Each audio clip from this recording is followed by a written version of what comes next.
is the United States such an important partner for Ukraine? Because as rich as a country as we are, in every sector of our society, we have volunteers and others. We engage our communities.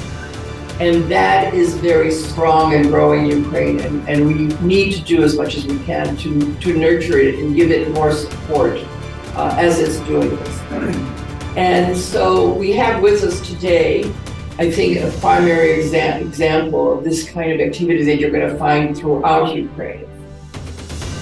Congresswoman Marcy Kaptur, who I don't believe really needs an introduction to anybody who's interested in Ukraine. Since the 2022 invasion, unprovoked invasion of Ukraine by Russia, and Ukraine's brave fighters have liberated 50% of all the taken territory that was once occupied by Russian tyranny.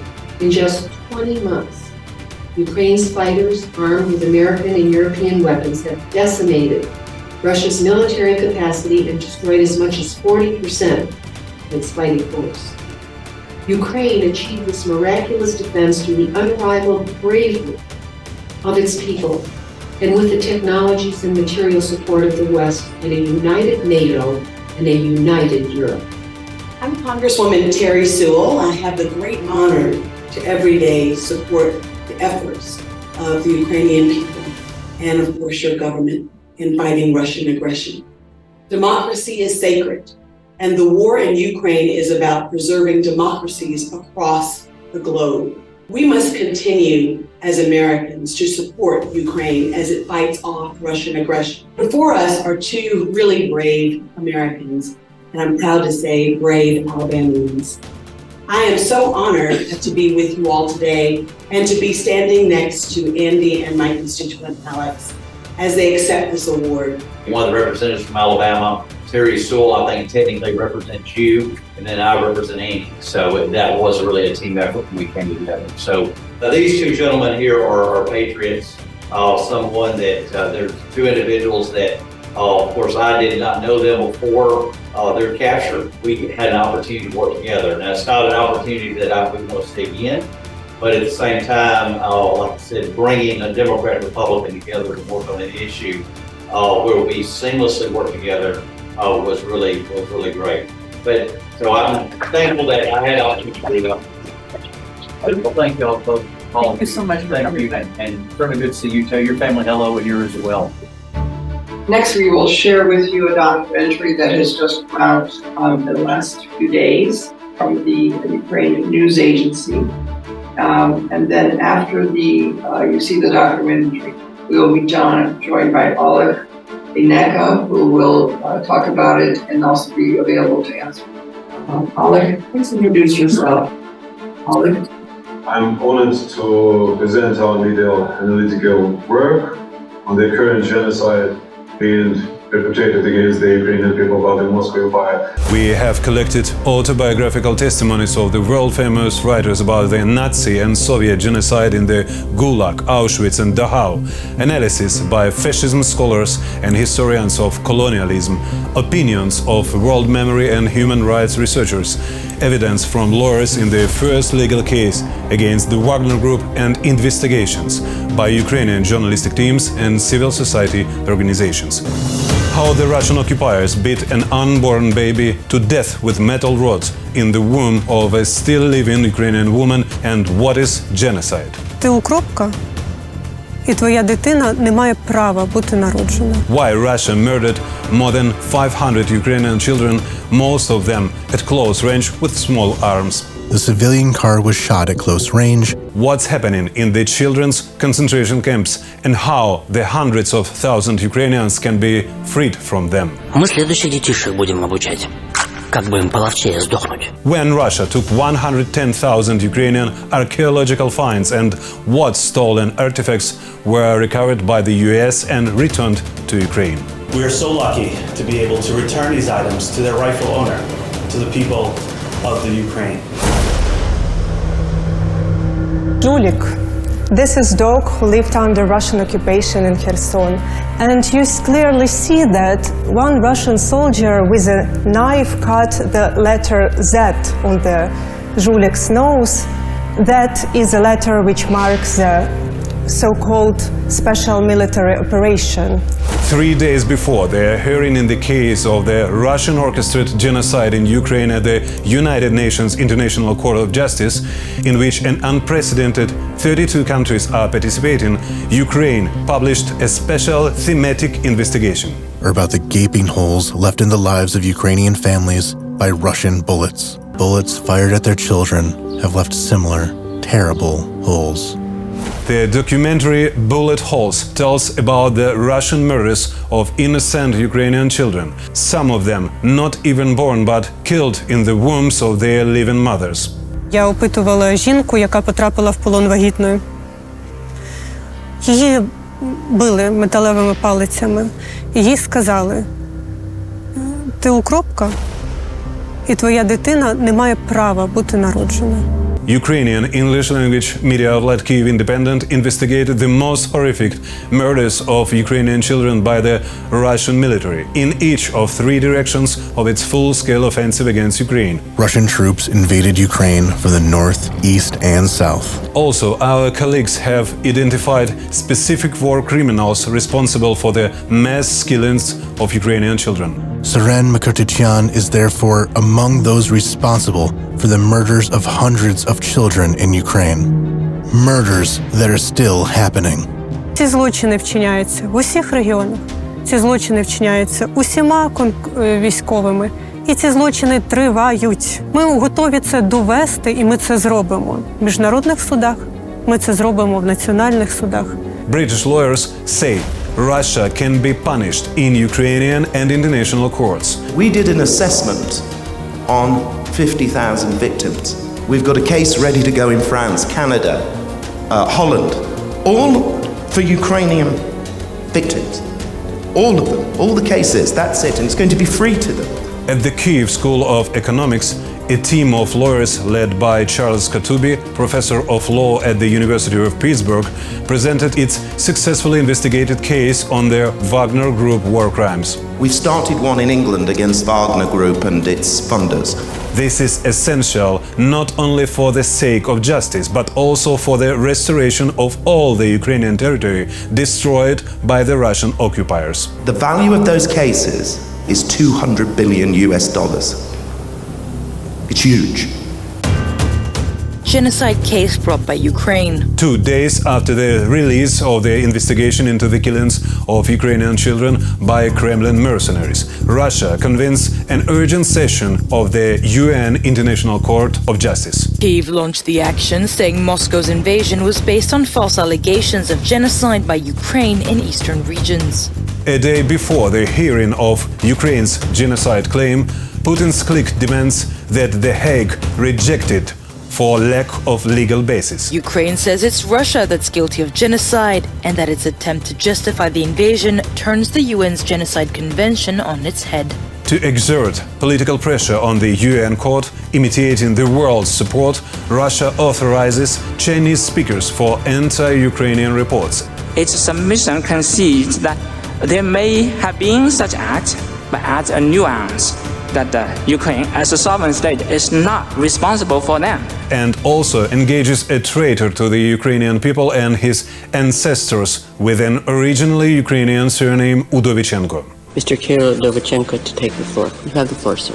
I will present Russia's 5th and 6th preliminary objections. The Kremlin officially recognizes its so-called special military operation as a response to the actions of the Ukrainian authorities in Donbas. There are no genocidal acts in Donetsk and Lugansk. A fatal mistake negates all previous arguments against considering Ukraine's genocide claim. Ukraine cannot present, at least not in this court, a reverse request that there is no evidence of genocide. In fact, Russia declares its motive of revenge in the UN International Court of Justice in full confirmation of Putin's words about the causes of Russian aggression. Позволю себе только добавить, что по нашим оценкам, то, что происходит на Донбассе сегодня, это и есть геноцид. The International Criminal Court issued arrest warrant for Putin for this crime. and this is clearly a genocide. The next day, when the lawsuit on the genocide of Ukraine is being heard in the UN International Court of Justice, the United Nations General Assembly is in the session on the same issue. The United States, together with our allies and partners around the world, will continue to stand with the brave people of Ukraine as they defend their sovereignty and territorial integrity and their freedom. Because Russia's price for peace is Ukraine's capitulation, Ukraine's territory, and Ukraine's children. During the war in Chechnya, Russian commanders were faced with younger and younger opposition. Російські військові вчиняли страшні злочини в Чечні. Російські військові вчиняли страшні злочини в Сирії.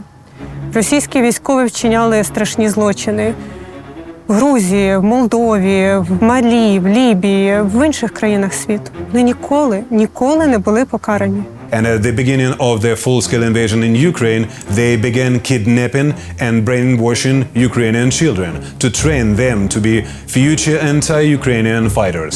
Children. Unfortunately, various terrorist groups abduct children to put pressure on their families and societies. Many Slavic countries, such as Albania, had themselves experienced the kidnapping of their sons to be turned into janissaries of the Ottoman Empire. One child over the age of 8 out of every 40 Christian rural households was taken to be trained as a janissary. But now, former victim has become an abductor empire itself and have gathered them into concentration and training camps.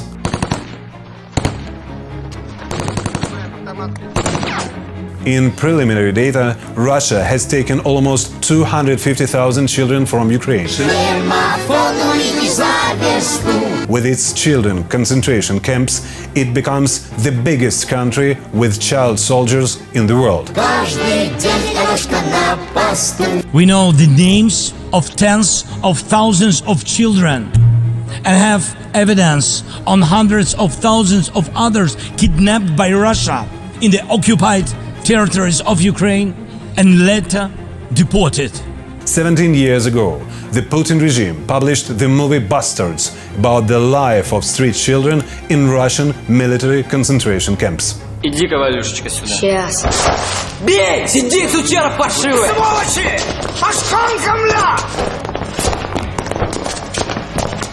In Europe, the most substantial numbers of child soldiers were in Turkey. The Kurdish Workers' Party even created dedicated children's regiments. NATO, the United States, and the European Union have officially recognized it as a terrorist organization, but it has never been blacklisted by Russia. Ваш товарищ подполковник. Что привезли-то? Опознать.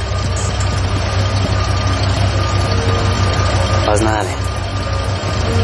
The world's largest number of child soldiers were used in Sudan. Its government created camps for street children, refugees, and internally displaced persons. But over time, the camps became reservoirs for army conscription. As a result, 100,000 children have served on both sides of the 2 decades-old civil war.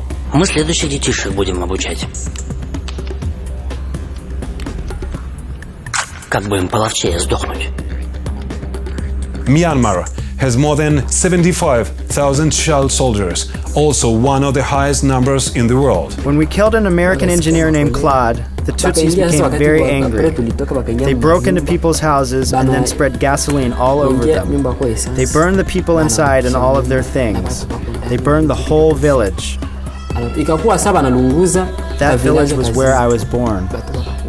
In the Congo are presently between 30,000 and 50,000 children warriors, as many as 30% of all combatants. They had young children of 10 years old, even younger. To see how many of us died and disappeared, to see how many of us were wounded, broke my heart. Ты его убил, сволочь! Сигач! Дай волыну, я завалю эту тварюгу! Пусти! Зачем? А я его еще месяц назад в буру проиграл. А для вора карточный долг, сами знаете. А того, который его проиграл, куда девать? Туда же закопать. Что значит закопать? Он ведь живой. Закопать. Без суда не имеете права, я малолетка! The world's youngest reported armed combatant, age 5, was in Uganda. There are more than 14,000 children have been abducted and turned into soldiers, well known as child genocidaries, and have allegedly taken part in the mass killings of thousands, including children. This also true in Cambodia. Cambodian case, there was an international tribunal in Cambodia, which was a genocide trial. Louis Bickford collects, analyzes and disseminates stories of past violence. As a professor at Columbia University, he has been researching genocide for over 25 years. This is the Cambodian killing fields. He established the World Social Historical Center Memoria that works with Robert F. Kennedy Human Rights, the United Nations and the International Center for Transitional Justice. At the Kyiv School of Economics, their world-famous researchers spoke of children and genocide. These are children, photographs of children who were kept in these torture centers and then killed. So devastating, sad photographs. And there are thousands of them. Я це так забіжу в кухні, в нас він там на фотографії. Я гляну, поцілую і вибігаю. Не можу, так душа болить за ним, що така дитина. 10-year-old Katya was shot dead by Russian soldiers on the second day of the full-scale invasion. Standing over the graves of these children, you can't help but ask yourself, how did it happen that the Russian military shot them? Who was responsible for this? Why were these children killed? Я хочу, щоб весь білий світ знав, що її немає.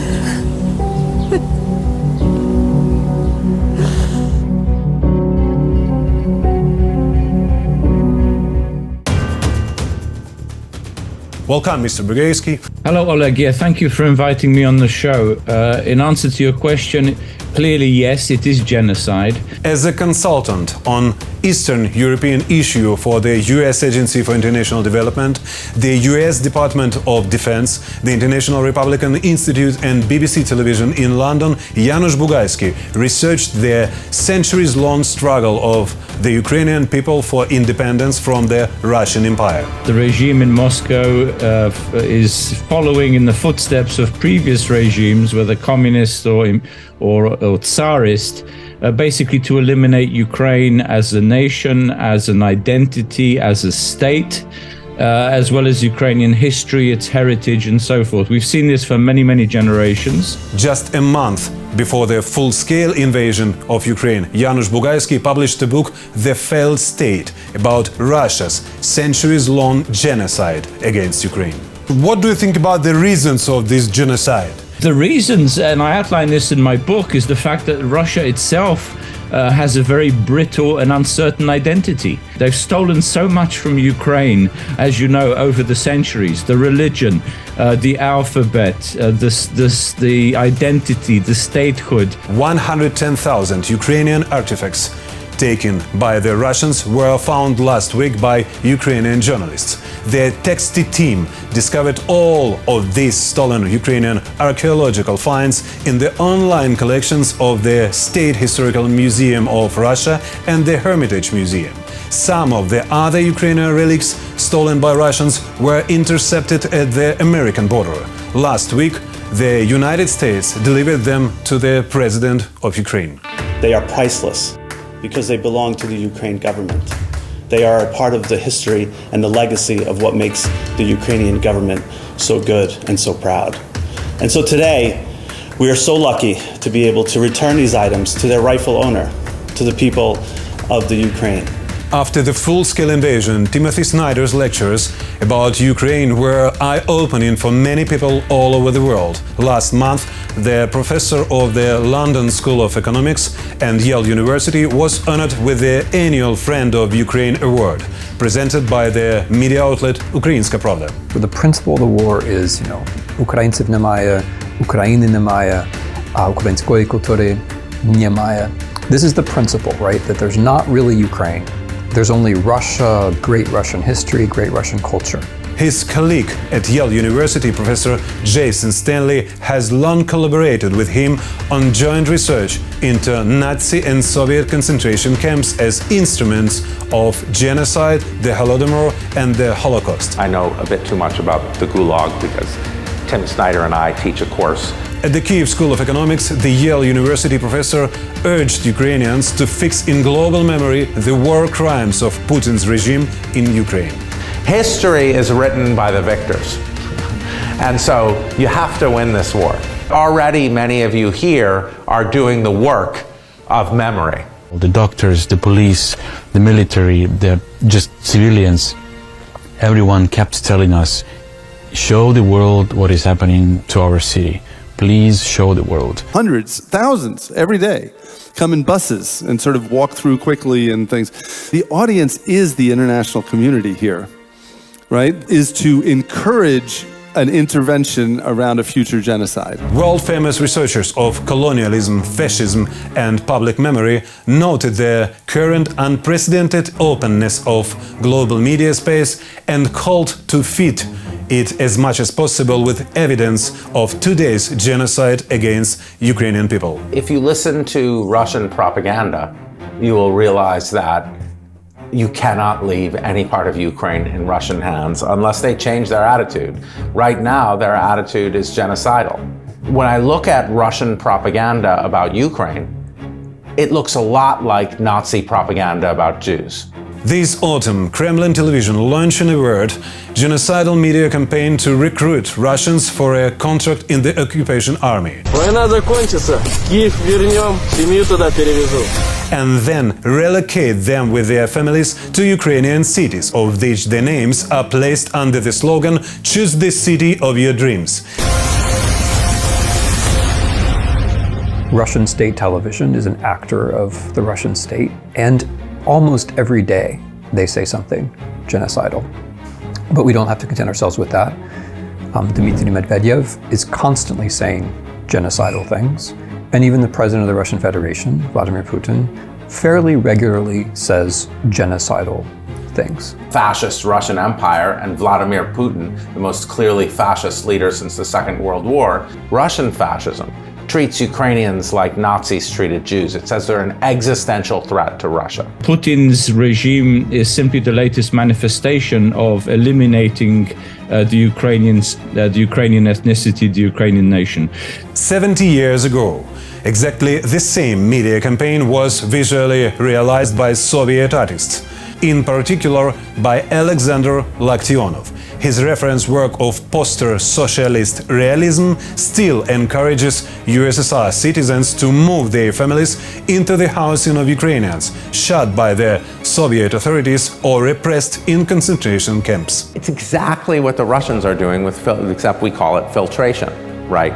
They're torturing Ukrainians exactly like screening in these concentration camps. Since the beginning of Russia's war against Ukraine in 2014, Canadian military historian has been researching the imprisonment of Ukrainians in Nazi and Soviet internment and concentration camps. The memory of the Holodomor is not limited to the medal of the Holodomor monument, any more than the memory of the Holocaust is contained only in the medal of the Baba Yar Memorial. After the full-scale Russian invasion, the Algonquin College and University of Ottawa professor gave a lecture on the Holodomor, Holocaust and the public memory at the Kyiv School of Economics. Rather, in direct proportion to the horror, to the losses families suffered, to the destroyed intelligentsia, to the millions who died on Stalin's orders, the memory of the Holodomor is alive amongst Ukrainians. Russians with Holodomor could have said, well, that wasn't us, it was the Soviets, and it was bad. But they didn't even do that. Hunger as a way of war was present in the Russian official mind all this time. Food supplies, trying to crush the Ukrainian economy, is also a genocidal action. Putin, a little bit like Stalin, becomes the master of who gets food and who doesn't get food. In front of everybody's eyes. This is the amazing thing. In the old days, they used to hide it. You know, under communism, they hid the Holodomor. And now they're not even hiding this. They're perpetrating an open genocide.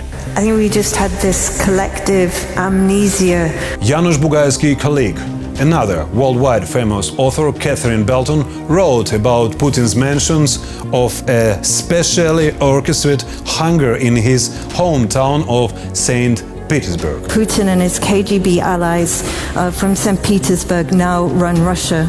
Some have even warned of famine, sounding alarm bells across a city still gripped by memories of the Second World War blockade, when up to 1,000 people starved to death every day. When I began work on Putin's people a long time ago now, in 2013, Catherine Belton also described in her best-selling book Putin's People how Vladimir Putin, the 39-year-old deputy mayor of St. Petersburg, whose responsibility was to ensure sufficient food imports, thanked the now hated him Western countries for tons of grain in humanitarian aid from Germany, England and France.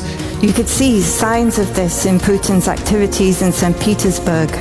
There he worked as deputy mayor, and though he was working for a great Democrat, Anatoly Sobchak, who was the city's mayor. Without this act of generosity from the UK, the region's young livestock would not have been served, Putin said. It's incredible to think and terrible to think how much has changed since then. Putin ripped off the mask. Sebastian Galeani, a world-renowned macroeconomist, confirms that Russia's action in the economy are also genocidal, in particular in attacks on the power stations, plants, ports and transportation infrastructure.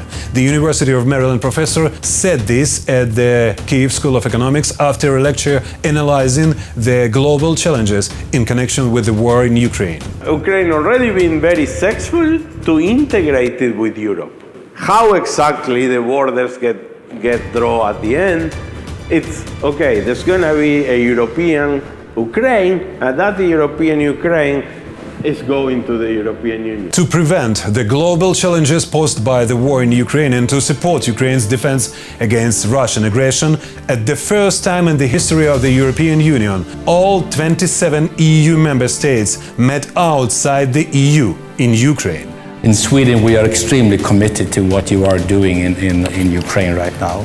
In spite of the ongoing shelling of Ukrainian territory, the European Union Foreign Affairs Council announced in Kyiv that Ukraine's membership in the EU will be decided in December, with the final vote after the New Year. The European Union.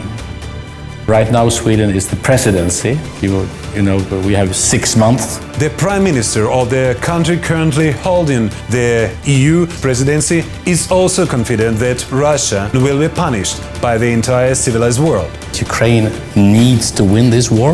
Russia needs to lose this war. The head of the Swedish government said this at the Kyiv School of Economics after his visit to the president of Ukraine. And we have discussed that in detail today with your president. This is also the future for Ukraine. I really wish you the best of luck in a very tough time. We just finished watching your very powerful documentary. Tell us about why this movie, why this documentary, and what role do you see it playing as far as going after the perpetrators of these various genocidal. Yeah, thank you. At the beginning, thank you for watching. I thank everyone who came to the Victory Summit program at the US Capital Visitor Center today and joined the event virtually. The signals we received from the Belarusian opposition and the Belarusian movement of cyber partisans indicate that Ukrainian children are being massively deported to Lukashenko's children's concentration camps, in particular on the territory of the former Dubrava children's camp, which belongs to the state-owned enterprises Belarus Potential. Kids being ripped away from their families, sent to Belarus and Russia, put into these re-educational facilities, indoctrinated on all kinds of crazy Russian propaganda, the brazen violations of the Geneva Conventions. The Fourth Geneva Convention absolutely bans the use of torture and slavery against prisoners of war, even in times of war. In real children's concentration camps, Moscow's FSB and Belarusian KGB officers are exploiting child slaves or labor for food. They are physically and morally abusing young Ukrainian patriots, brainwashing them and raising them as the Turkish empire raised Janissaries to be warriors against their homeland. We have a revanchist authoritarian who is determined to literally rewrite on his own terms Ukraine's history and identity. That objective was just reinforced last week in a major speech that Putin gave, outlining his vision of the relationship between the Ukrainian and Russian peoples, and it truly defies history. The Kremlin pays well for the kidnapping of Ukrainian children from the occupied territories. Otherwise, what else would be the motive of the easy money lovers, Putin's highway robbers? 3 days ago, at the Canadian Conference United for Justice War Crimes Against Ukrainian Children, the US ambassadors at large for global criminal justice, Beth Van Schaik, said, and I quote, "Children from Ukraine are being taken through the occupied territories to Russia and then to Belarus. This involves quite scary non-governmental organizations such as far-right bikers communities." End of quote. Really, frankly, creepy non-state actors that are involved in that process. This includes very far-right motorcycle gangs. Children have been taken from Ukraine through occupied territory into Russia and then further into Belarus. It's impossible to explain in words what a child feels when he or she is kidnapped by a gang of bloodthirsty rabbit night wolves bikers. I'm afraid that we will hear many times more about the terrible things that are now happening with Ukrainian children in the Moscow Empire and Belarus. And it's scary. It is something we haven't seen since World War II. It is genocidal. If you look at the 5 prongs of the crime of genocide, you see that those 5 prongs are being committed, that those acts are being undertaken by Russian officials and Russian Federation forces on the territory of Ukraine. The obvious consequences are scary, but what is the main reason of all of these war crimes? It's impunity. Impunity on these grounds, given what we've witnessed in terms of torture, in terms of gender-based violence, in terms of rape, in terms of separation of children from their families, perpetration of mass atrocities, and they really are mass atrocities, and too many Ukrainian men, women, and children are dying and have died as a result of this unconscionable war. There's no question that massive war crimes have been taking place, and bringing war criminals to justice is an important objective. But important does not necessarily mean essential. The essential thing is making sure that we provide Ukraine the support so it wins this war. That's what has to happen. The cherry on the cake is bringing the war criminals to justice. The punishment of Saddam Hussein was effective, but it was the last example. Putin's special military operation has been terrorizing the world with their wild threat. We can do it again. So when we say never again, we really should mean it, and we should act in a way that underscores that we will not allow this to happen now or in the future. There is no mechanism in the international system to prosecute the war of aggression. So we have to establish that legal basis that will be respected in the international community, that will allow us to prosecute the crime of aggression. An international tribunal for Putin and his clique is unavoidable. This initiative of Nobel Prize winner Alexander Matvichuk and Ukrainian human rights activists is the topic of the new edition of our project The World Has to Know, which we discussed with Alexander Matvichuk this weekend, in particular about Putin's criminal responsibility for the mass abductions and murders of Ukrainian children. That is why Ukraine must win, to save its children and restore justice. The only way you do get the bringing to justice of Putin and his cronies for the war crimes and genocide and so forth being committed is if Russia is indeed defeated. And so that it's a critical step on the way to that accountability, to make sure that those forces are defeated. Since the full-scale invasion, Putin's military has been ruthlessly attacking power plants, infrastructure, and mining all occupied territories. Now, more than 175,000 square kilometers are under explosive objects. This has already affected global food supply chains and aimed to provoke local crises in the Middle East and Africa. Russia is launching the food prices as weapons. The impact spans from the Atlantic coast of Africa to the Southeast Asia, and this is the threat scale. Now the threat is even greater. Russia is weaponizing nuclear energy. The agreement between Moscow and North Korea on the nuclear weapons cooperation and the deployment of Moscow nuclear weapons by Belarus on its territory. This energy and food crisis will allow the axis of evil to disrupt current world order with the United States as a guarantor of planetary stability. This is exactly what our president reported to the UN General Assembly and in the US Congress. Weapon against you, against the international rules-based order. This is an axis of evil. It is an authoritarian alignment between Russia, China, Iran, North Korea. The axis of evil is working. This is not only Hitler and Stalin anymore. This is whole autocracies working together against us. After Bucharest, it took 3 months to occupy Georgia.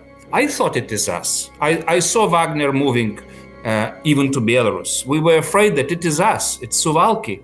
Poles started to alarm everything. It was not us. But you know what? Middle East happened. Unprovoked military aggression against Israel by Hamas, which has long been trained by Putin's military leaders and equipped with Moscow's weapons. When I was in Israel together with Baltic chairman, I found the same ammunition, I found the same anger and understanding that Moscow is behind this attack.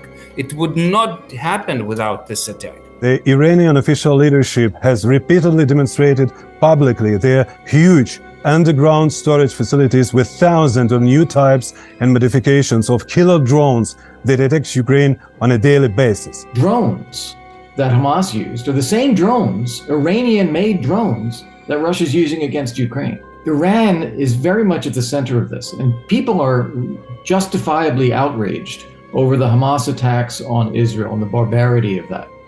But the brutality of Russians against Ukrainian civilians is identical to what Hamas did against Israeli civilians.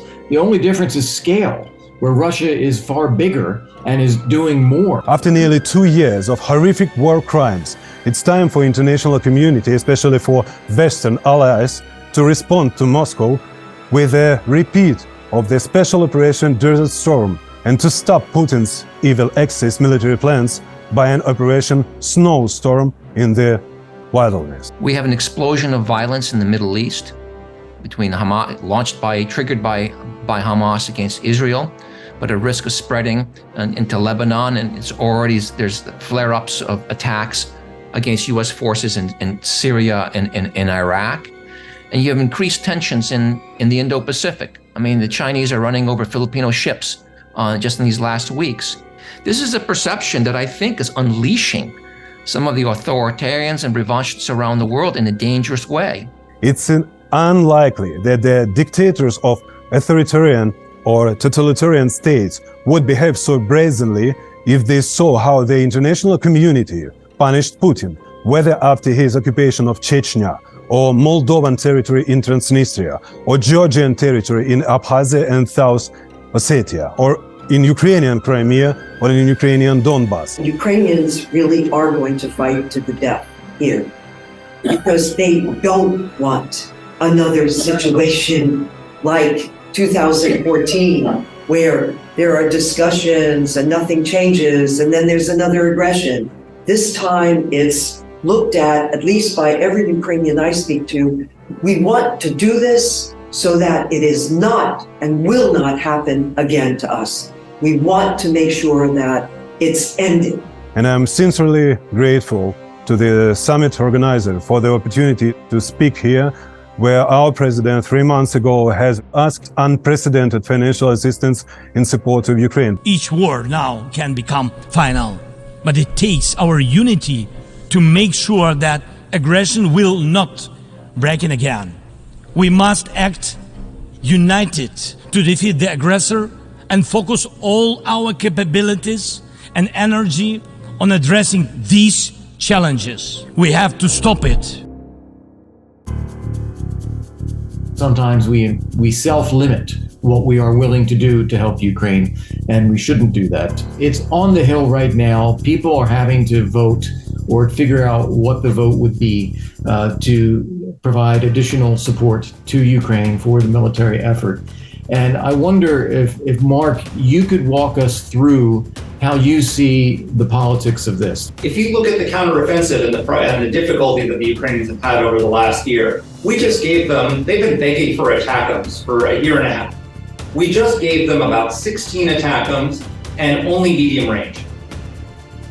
We have thousands of them deployed in Europe, and they're there for a reason, in case there's a war with Russia. There's a war with Russia. Why are we not giving the Ukrainians ATACMS? And the reason, and why not long range? And the reason is because Biden is desperately fearful of escalation. And he's afraid that they're going to, if you give them a weapon that they can reach Russia, then that'll cause some sort of escalation. And the fact that most Republicans think that Joe Biden is the most catastrophic president in their lifetime, and yet they're still supporting the effort in Ukraine, I think is pretty remarkable. The previous presentation succeeded in politicizing an issue and making it partisan in a way that, frankly, we shouldn't be. I mean, Biden is catastrophic president. I mean, ask the Ukrainians how they feel about President Biden. They will tell you that this is the best president that they have ever worked with. You know, it's striking to me. There have been a number of members of Congress who I think the ones that have been very eloquent, who I've seen on TV. And you know what? A point that a number of them have made. You know, I don't think that my constituents know that the Ukrainians have had a number of victories. You don't hear about it. You know, the American public doesn't even know this, that there have been a number of victories. Instead, they hear counteroffensive, drags on, nothing happening, stalemate.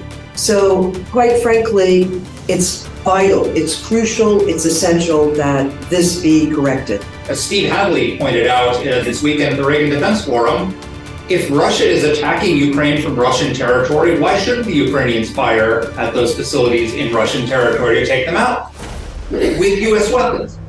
The whole concept is ridiculous. And it shows that we do not have a strategy to win. The Biden administration has a strategy not to lose. The most devastating argument that the isolationist right makes is that Joe Biden cares more about Ukraine's border than ours.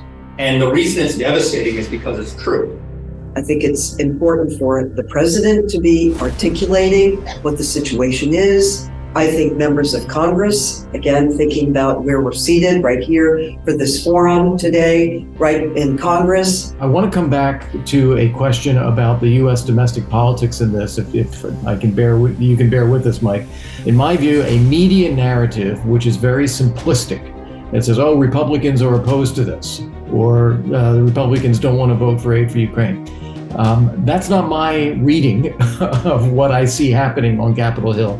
But Mark, why don't you walk us through it? So many Republican voters support Ukraine despite the fact that the Biden administration has not articulated a case for Ukraine from a national interest perspective, is slow rolling weapons to Ukraine, is withholding a lot of weapons that the Ukrainians need, has not laid out a strategy for victory. Just to underline one point that you made, just the other day, the three Mikes in Congress, Mike McCall, Mike Turner, Mike Rogers, put out a strategy exactly as you said, calling for more aid to Ukraine, partly to lift some of the restrictions that have been put in place in what we are willing to give, and partly to counter the narrative that the Republicans are just against it. There are three powerful committee chairmen who are in favor of more, and I think that's important. And look, I traveled to Kyiv in May with Helsinki Commission Chairman Joe Wilson, Representative Victoria Spartz of Indiana, as well as a number of Democrats. We were absolutely united in our messaging, united in our views, finishing each other's sentences. That's the kind of unity we need to be projecting. This is the moment for unity, and not I'm sorry, but not for cheap partisan shots. I saw recently a very good journalist from Ukraine talking about that, U.S. has given $100 billion. Well, that's wrong, right? It's $62 billion and only 42, stays here. So even our friends and supporters don't have the facts with which to promote the cause. People talk about this as though the U.S. is giving money to Ukraine for its defense. That's not true. The U.S. is giving Ukraine weapons and ammunition and training and so forth. The money stays in the U.S., and it is these goods and services that go to Ukraine. Mark, since you're there in person, I want to invite you to kick off. You published an article, I guess it was over the weekend, that was giving some very important context. So Mark, over to you. I wrote an essay in the Washington Post this last week, pointing out that the best kept secret about U.S. military aid to Ukraine is that almost all the money stays in the United States. That the money is not being sent to Ukraine. It is going to U.S. defense contractors who are either making weapons for Ukraine or building weapons to replenish the weapons that we give from our stockpiles to Ukraine. And so it's creating jobs here in the United States, and it's also strengthening our defense industrial capacity, which had dangerously atrophied in the post-Cold War era. So when people talk about accountability and corruption, it would be more of a concern if it were actually money going to Ukraine. The fact is, it is equipment and it is services that we provide in terms of training and so forth that gets also counted under these numbers, which means that we know exactly where it's going and we can track it. So the concerns about accountability that people raise are really not as well founded as people might think. We've learned a great deal about how our equipment, our weapons, function against what we had thought was a near-peer competitor, but not quite near-peer competitor, but still a far more formidable adversary than various jihadi groups in Iraq and Afghanistan. And our defense industries have taken this into account as they have redesigned those weapons and as they are in the process of developing new weapons. All this is extremely important. And together they have greatly enhanced our own defense capability. I'd like to ask Mark something to add to his presentation, or at least I know I think he has said it in some of the articles. The Defense Department is actually asking Ukraine to test some new things. So this again is a benefit. It's hard to quantify, but it certainly is a strategic benefit. It is 100%. And first of all, yes, we are using weapons and new weapons in Ukraine that have never been used before. For example, we've created a new weapon called the JDAM-ER, which is basically a kit that you put on a dumb bomb and turn it into a smart bomb. And it's being made in Josh Hawley's state of Missouri, and he opposes funding it. It wouldn't exist if it wasn't for the war in Ukraine. And there are many weapons that are being tested. We've used for the first time sea drones to attack the Russian fleet. Those are weapons that would be useful for us in the conflict with Taiwan. So there's lots of benefits to the testing of weapons. European nations, our allies, are providing a lot of assistance to Ukraine as well. And guess what? They're mostly providing American weapon systems. And I was speaking with a few European ambassadors just yesterday who said they did what you did. They calculated about $90 billion in orders from U.S. defense industry by our European allies since Russia's full-scale invasion of Ukraine. You heard President Biden say this, I think it was yesterday. Russia will come after additional states once it is done satiating itself with Ukrainian territory. There's no doubt about it. And that also pertains to NATO states. I think that is not inconceivable at all. I think that's very much part of Russia's game plan and Vladimir Putin's thinking. Certainly Moldova, I think, is next in line in terms of the risk they face from the Russian Federation. Georgia, where I was just yesterday in Geneva for the 59th round of the Geneva International Discussions on Georgia, zero progress. I attended the first 6 rounds of those discussions in 2009. We have made literally no progress. The Baltic Basin, the Black Sea Basin, all of those countries very much at risk. It's a very complicated way of saying that if Putin gets away with what he's trying to do in Ukraine, we're going to have another war on our hands with the Chinese, the Iranians, the Russians. But there's more than their ambitions. There's also what has been the U.S. posture on Ukraine. If we are to succeed in bringing this war to a successful conclusion that's victorious for Ukraine, bring Ukraine into NATO, draw the line of demarcation on the Ukrainian-Russian border, that will save the taxpayers billions of dollars in the cost of defending Europe from Russia.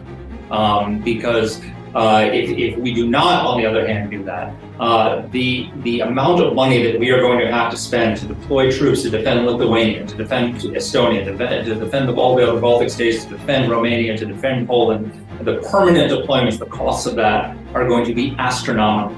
The cost of that far exceeds anything that we are spending to provide weapons to Ukraine.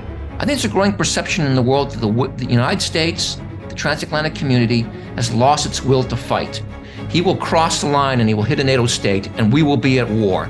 And the costs will be financially and in human terms far greater than what it will take to enable the Ukrainians to win decisively. If they cross the line, if they start approaching Kiev again, I'm afraid that NATO will then have to put the troops on the ground. I'm sure that they cannot win in Ukraine, but that's where they're trying to win in Western capitals, in NATO capitals.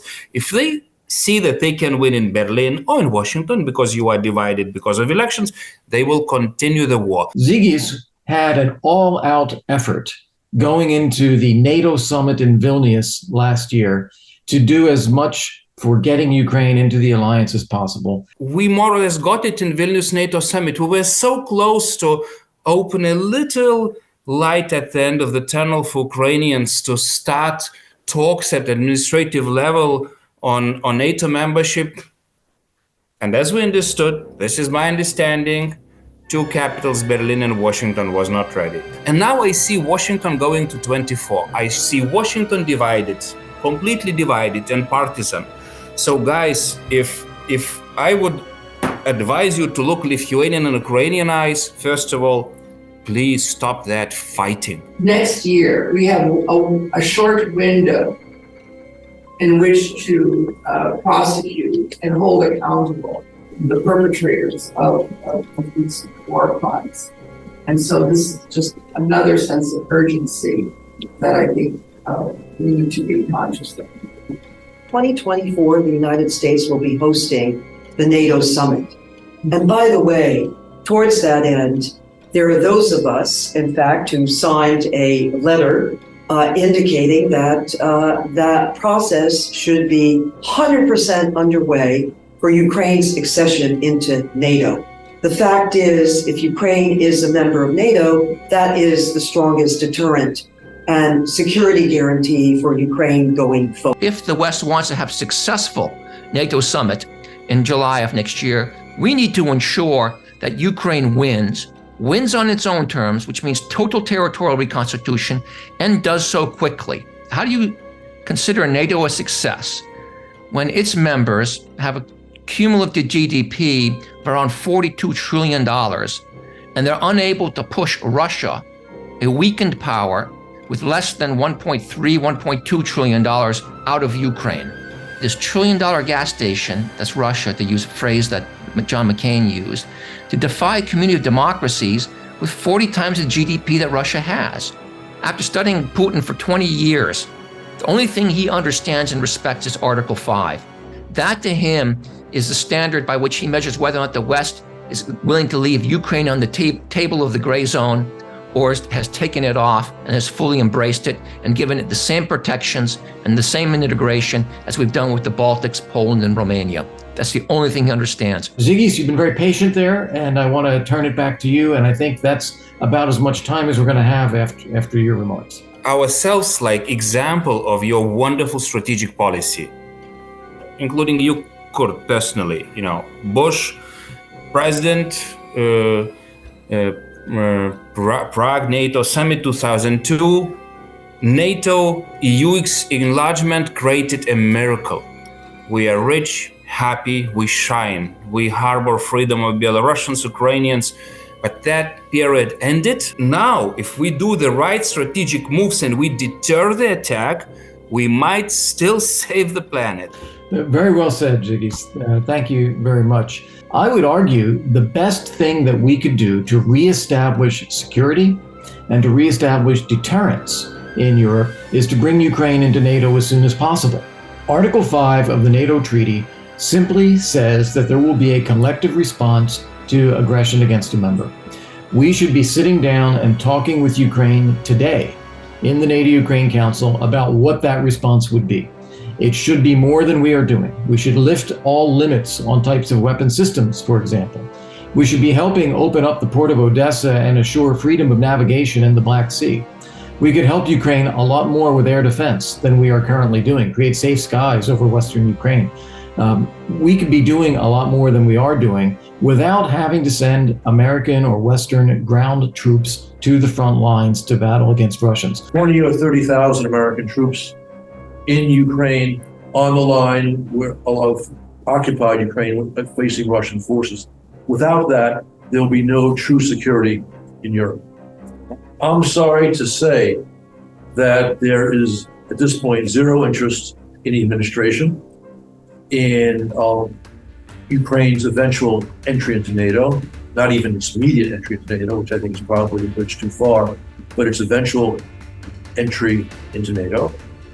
And that without either Ukrainian membership in NATO or the rough equivalent, which could be gold-plated American security guarantees, the type that we provided to Japan or South Korea.